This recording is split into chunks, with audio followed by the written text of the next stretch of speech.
name's Conrad Steiner. I'm a doctor of medicine. Tonight's story has the title, Wall of Silence. Guardian of birth, healer of the sick, comforter of the aged.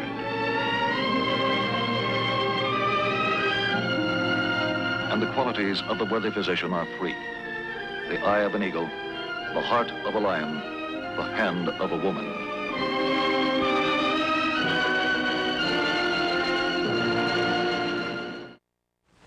The object in point, a microscopic cross-section of a neuron, a nerve cell. The case in point, Frank Elwyn Summers. He's 49 years of age, married, and a father. A newspaper man for 30 years, Summers is not editor of a metropolitan morning paper. He's a careful, systematic man whose life centers around his home and his family. He takes every reasonable precaution to keep himself in good physical condition. But it's debatable that a man has much to say about his destiny. In a very short time, Frank Summers will have nothing at all to say about his.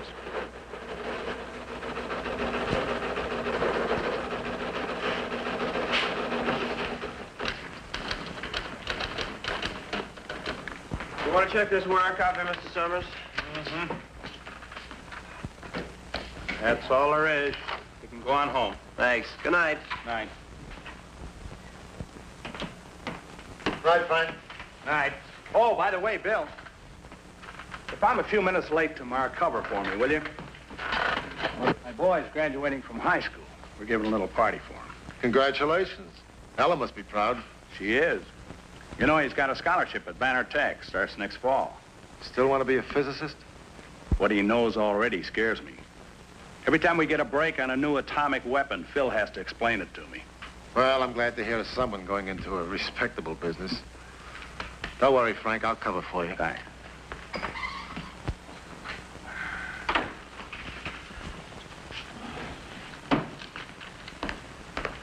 Hi, Frank.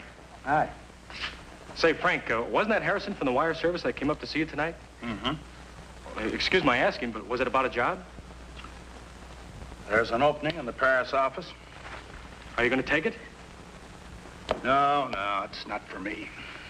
You go 3 months, 6 months, you might be looking for a new job. Believe me, there's no security in that. Well, I figured that you wouldn't, and I thought that... Well, look, I know I haven't got anywhere near the experience that you have, but I speak a little French, and I thought maybe you could put in a word for me. If I have a chance, I'll mention it. Thanks, Frank. Thanks a lot. Say, got a light? Sure. You know, he could have been one of the biggest men in the newspaper business. Security. He's just got no push. He's got a wife and kid. I'm thinking of getting married myself. When you've got a family, you've got to think about security.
Feels like a depressed fracture.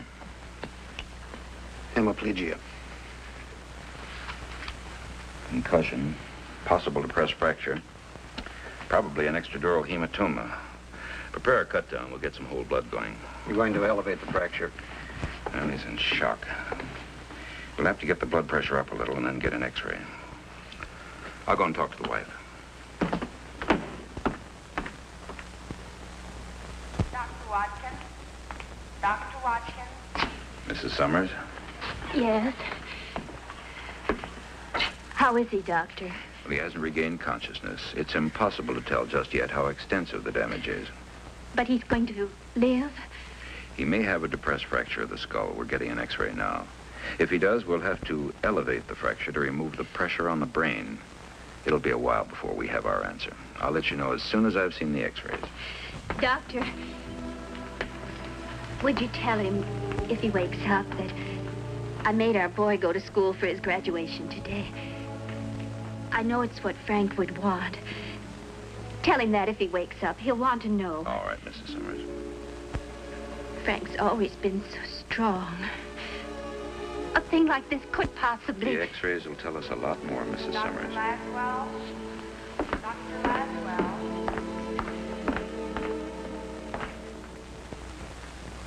They must have hit him with a sledgehammer.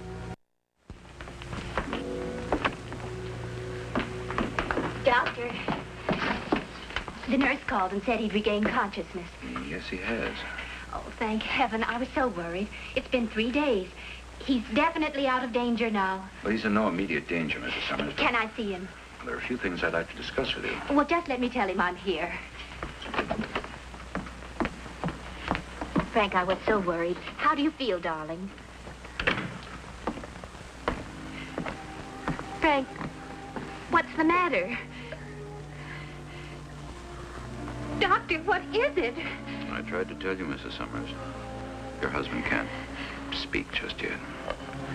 I think you'd better come outside with me.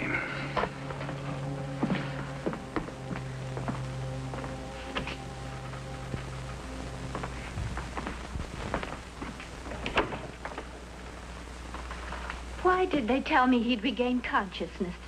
He has, Mrs. Summers. He's regained consciousness. It's just that he can't speak. Part of the brain is damaged. It's a condition we call aphasia. Tell me the truth, Doctor. I have a right to know. I can't tell you how extensive the damage is or how permanent. I wish I could offer you more hope, but I simply don't know yet. There are a whole series of tests we'll have to run. Tests that will tell us the extent of brain damage and help us determine the amount of motor weakness.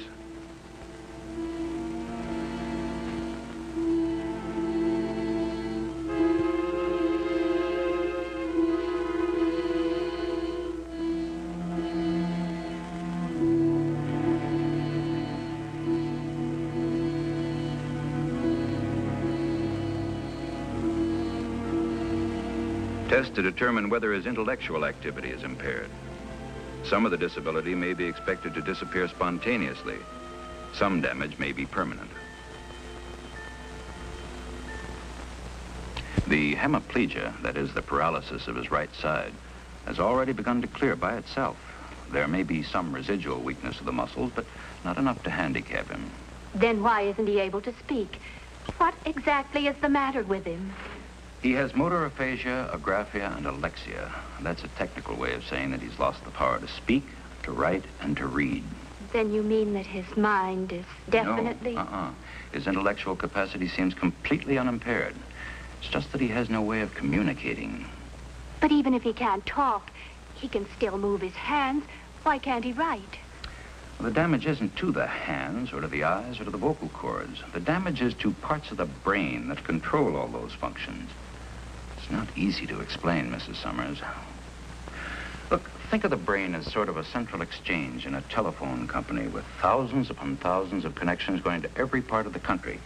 Now, when the lines are functioning properly, you can establish instantaneous communications anywhere. When there's an accident to the switchboard, communications break down. That's a very rough analogy because the human brain is infinitely more complex than any telephone switchboard. How can everything break down without his mind being destroyed? There are many parts to the mind, many functions. A baby's mind starts as a blank. Everything we learn forms a kind of pattern on the neurons, the telephone wires of the body. Hearing, seeing, speaking. Any skill we learn gradually builds up definite pathways in the neurons so that the activities become almost automatic. For instance, when we speak, we don't have to think of how tight the vocal cords should be drawn, how the mouth should be shaped, where the tongue should be held, or how much air the diaphragm should push past the vocal cords to form speech.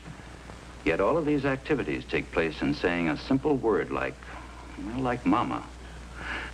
Now, your husband's accident damaged the centers or pathways of speech, writing, and reading. In other words, the directions for all these carefully learned skills can no longer travel over the established network. In everything else, your husband is a highly intelligent adult male. But in these three functions, he starts out on the level of a newborn baby. You mean he'll have to learn to think all over again? You're confusing thinking with communicating, Mrs. Summers. They're quite different. A child sees a hairy, four-footed animal. He learns to recognize it. He learns it's called a dog. And ultimately, he learns that it bears certain similarities to other four-footed animals, also called dogs. The child then has the concept of dogs. When he sees a dog, he knows that it's a dog similar to the first one. He learns to pronounce the name dog and to write it out, D-O-G.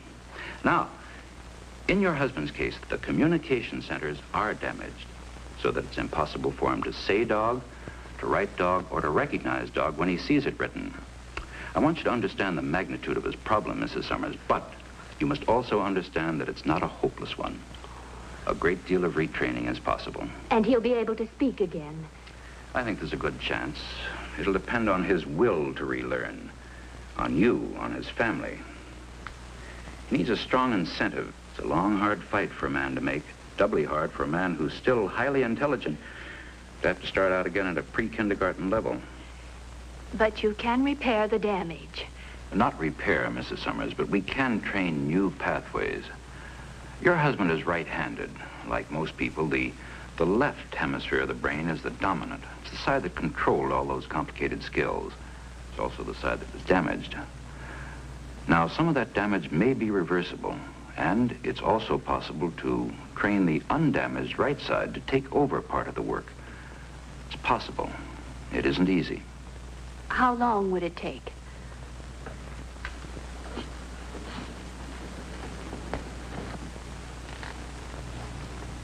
With luck, perhaps a year. A year? A whole year? How much would it cost? A great deal, I'm afraid. Your husband's case will require constant work. He'll have to go to a private clinic or sanitarium that's equipped to do this special training. We haven't very much money, Doctor. Well, we'll try to work something out, and of course I'll help in any way I can. Will he ever be the same? Miss Summers, after an experience like this, nobody's ever quite the same. But with luck and a lot of help, he should regain enough function to lead a full, normal life. It'll take time, it'll take money, and it'll take work, a lot of hard work.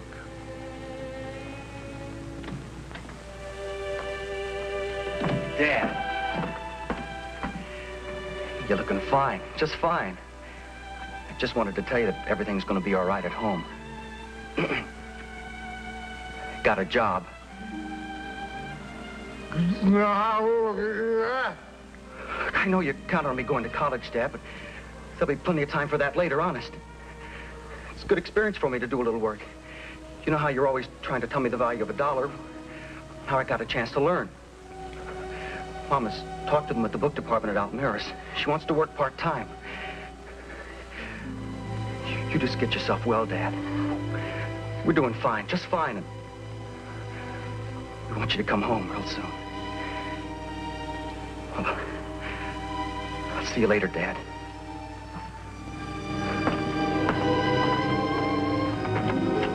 Told him. I could tell he didn't like it.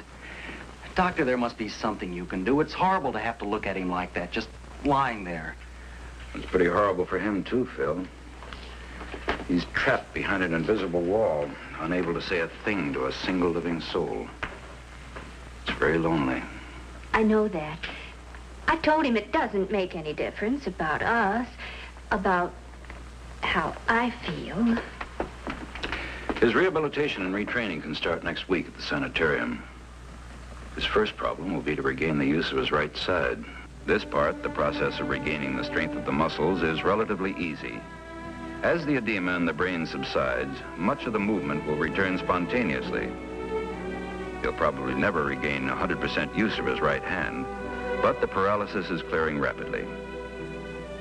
Here he meets other aphasics and learns that he's not alone with his problem, that he's far luckier than some whose damage can't be reversed.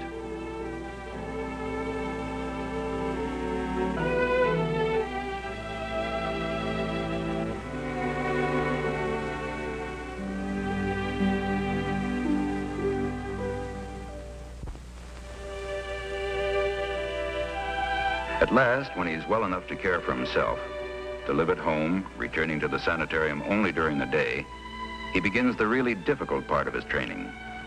Cup. Cup. Huh.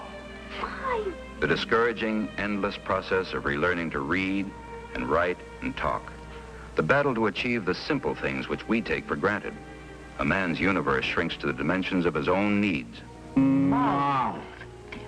The slightest advance is so fiercely fought for that it seems a smashing victory. It's difficult for those who love the patient to share his joy at an accomplishment one would expect from an 18-month baby. Aphasia presents a terrible strain in which the family and friends must guard on the one hand against over-expectation and on the other against discouraging the patient.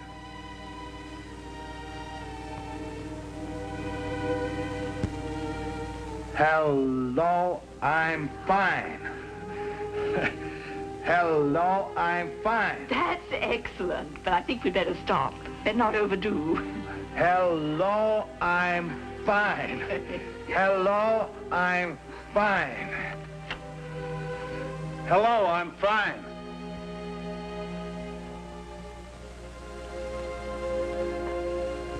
Yeah, well, I know you told me. Sure I do. Gee, Doris, I'd love to, but I just can't. This is Mother's night at the store. I know it is, honey, and I'd like to more than anything, but somebody's got to look after Dad. You know we don't dare leave him alone. If he got sick and needed something, why... Well, he's helpless. I know it is, Doris. I don't know what to do, Doctor. He won't even look at me. Has he eaten anything yet? Not since he's come back to the sanitarium.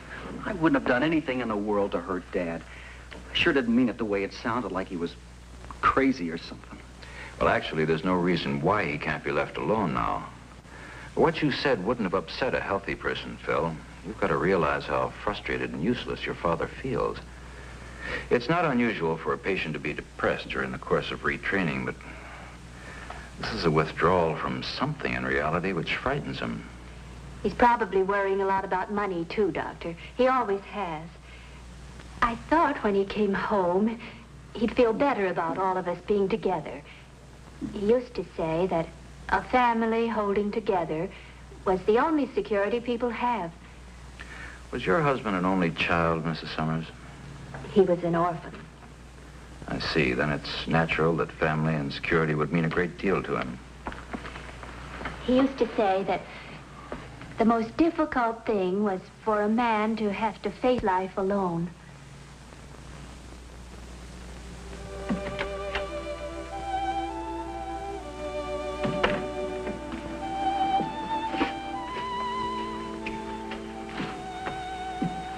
Good evening, Mr. Summers. You're feeling very sorry for yourself, aren't you? You've had a tough break. Now you're all alone. If you'd been hit a little lower and a little harder, you'd probably be dead, but you weren't. And now you feel you're a burden to your family. You're all alone behind a wall of silence. And you are alone. Every man is alone. But you're in a position to realize it. Our whole lives are spent in trying to build up security, Mr. Summers.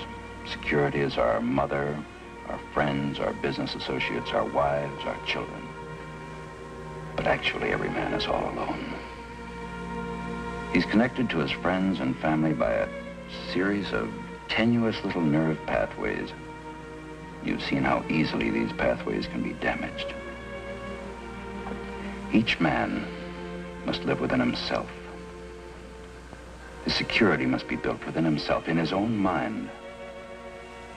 Once a man has security within himself, nothing can shake it. I don't say that the things outside aren't important. But until a man has inner security, he can't fully appreciate his friends or his family or the world. You'll be able to reestablish contact with the outside world, Mr. Summers. You keep working the way you've been working, and you'll be out of here in a few months. But until you reestablish contact, you've only yourself. You might almost regard it as an opportunity, Mr. Summers. So many people go through their entire lives without ever getting to know themselves. Miss Blanchard will expect you in speech therapy in the morning.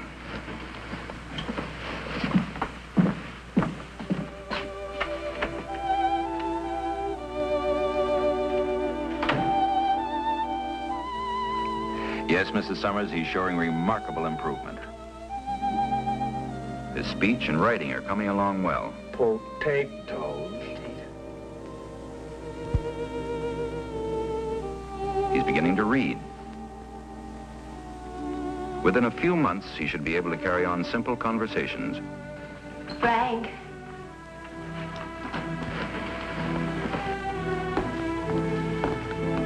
Hello, Ella. I'm glad to see you. I'm glad to see you, darling. And to hear me. Yes, darling. Very, very glad to hear you. I'm glad he finally decided to go back to the paper. For 3 months, Doctor. That's as long as he'd agree to. After that, he's going to try the wire service job. I'll take these down to the car, Dad. All right, Phil, thanks. Frank, you've made a remarkable recovery. I don't have to remind you how hard the struggle was, and it's not finished yet. You've got to expect a lot of emotional problems. No matter how well you adjust, it may be difficult for others to readjust to you, even at your old job. When you talk about going to a different country and plunging into something new... I plunged into something entirely new over a year ago. You're right, Doctor. It wasn't easy. But I learned something along the way, or you taught me something. Security is inside. I'm going to do what I've always wanted. At least on a trial basis. Now, maybe it won't work. Maybe I can't handle it. And maybe we won't like Paris. At least I can say I tried. Well, I'd advise you to wait and see how you make out at the paper before you come to any decision. You have your family to consider, too. Oh, I think every man deserves a chance, Doctor. Even a long shot. We're going to sell the house. I've had 2 good offers for it already. They're giving Phil his scholarship despite the delay. He goes to college next month. Well, perhaps you can do it. But I wouldn't be doing my job if I didn't warn you. You're fighting off a lot of problems. Well, the paper can always use men of Frank's experience. If the worst comes to the worst, we'll have had a wonderful holiday. It won't come to the worst. I've been out buying books for us. Just to make things more difficult, we're going to have to learn French. Learning French would be a cinch to a man who's just learned how to speak English. All ready, Dad. Thanks, Phil. You know, it's funny. I spent a whole year relearning how to talk. Now I can't say any of the things I wanted to. Just say thanks. I wish you luck, both of you. Thousands upon thousands were doomed to live out empty, useless lives, bedridden, helpless, and alone. Medical science has no ready answer for the problem of damaged brain cells. There is still much need for more research, more trained personnel, more facilities. But work is continuing, and every day more and more aphasics are finding ways to break through their wall of silence.